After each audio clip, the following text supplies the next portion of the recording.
Back when I was in my early 20s, I had a Tai Chi teacher that gave us a class basically saying that he had the cure to heal all people and end suffering in humanity. And he was going to release it in Times Square. And he all asked us who would come. Most people, like myself, said, of course people would come. But what he said is, no.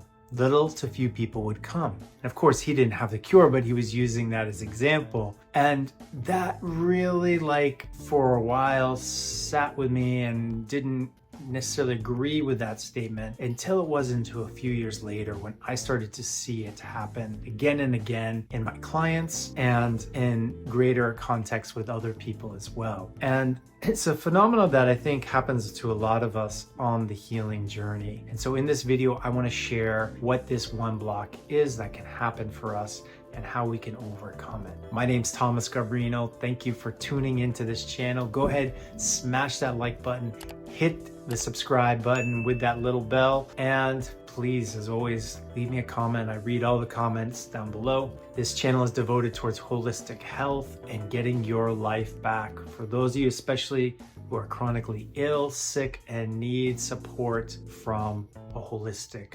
source. I started to notice when working with certain clients was that there was just this resistance to changing their mind, that they had a very fixed idea of what was good for them and was healthy for them, even though they were sick and progressively getting worse. So one example was a classic scenario, maybe some of you are familiar with, a person that was a vegan and was like die-hard vegan, even though their blood, they're anemic, they're just like wasting and thirsting on the inside, completely depleted and deficient. And I kept reminding them that, look, I get it, you're really invested in this, but for your body's clearly telling us it needs to eat protein, healthy protein in the form of meat. That person went on to continue to resist that guidance and advice, and later ended up getting very, very sick and hospitalized. Till finally some doctor shared with them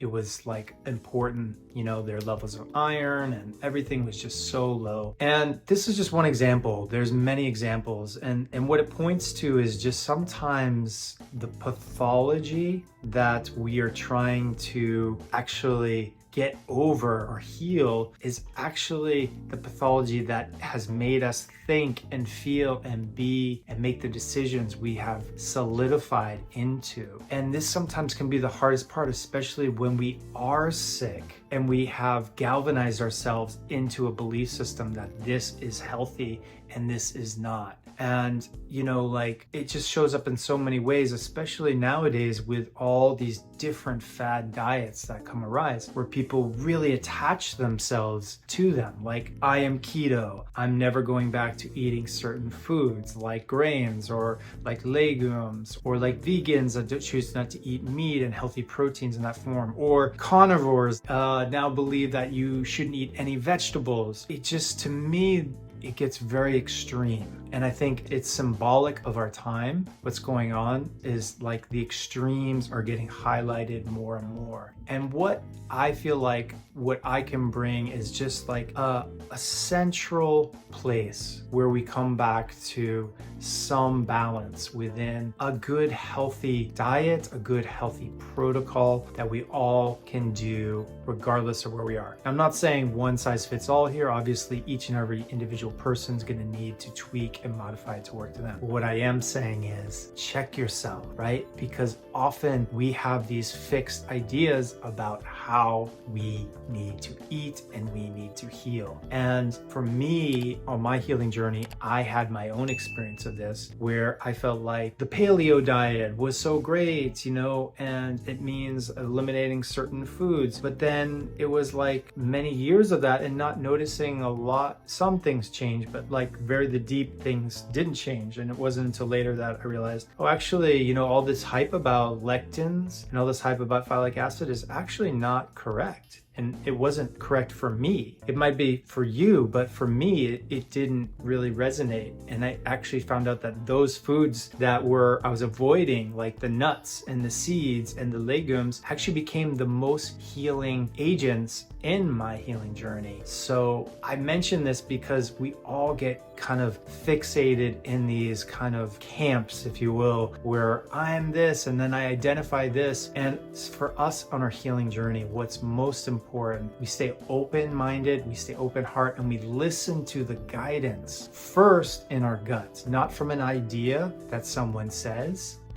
like these hard lines, but that we actually are first listening to our body, because our body knows first and foremost. That gut knowing is really the instinctual part of our nature that for a lot of us has been severed. We need to reclaim that back. And so I think that's the first thing we need to do. Okay. And to do that, there's a lot of big topic, but what I would say is there's a lot of videos I have in my channel that speak to that. We need to listen, not from our thoughts and our mind, but listen from a somatic place. Our body knows and speaks a different language. So check some of those out in my channel. Secondly, once we start listening from there, then we can start to feel and try out things differently. And sometimes, like I hear clients say like, well, intuitively, it doesn't feel right to eat that. And what I found is actually that's not their intuition. That is just another idea that has been laid over so many times that it's become a belief system, a limited belief system, to so much that they can't feel. One example of this was another client that was a vegan and was at some kind of celebration and was given this food that was maybe not your usual plate you get at a barbecue or something. It was something that had more like organ meats and very nourishing parts of the animal, and was not aware of that and was eating that food, and it felt so good and enjoyed it and tasted it. And until finally their sibling shared with them what that was that they were eating, and then all of a sudden they started to get nauseous and was like totally repulsed by the food. How many people have experienced this or know someone that's like this? That is the concretized limited belief that has literally taken over. The experience before knowing what that actual food was enjoyment. It was filling up the body. It was once that thought came in that this is an animal, this is organ meats, that changed the whole thing. So you see the power of our mind, how it can change our body's actual needs. And I always say time and time again, your body does not lie to you, but we've forgotten how to listen to our body, and we listen to our head more.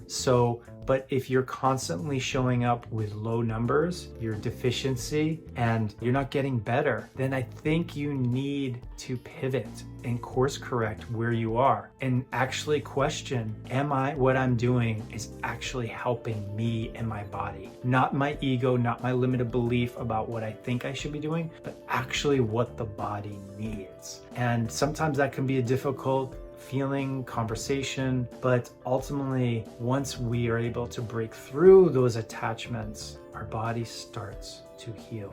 So I hope this resonates with you. And, if you're looking for more solutions to support you on this, I encourage you to check out some of the videos over here that will help you navigate through either pain and actually move your energy in a healthy way with some Qigong movements. Thank you so much for tuning in. Have a great rest of your day.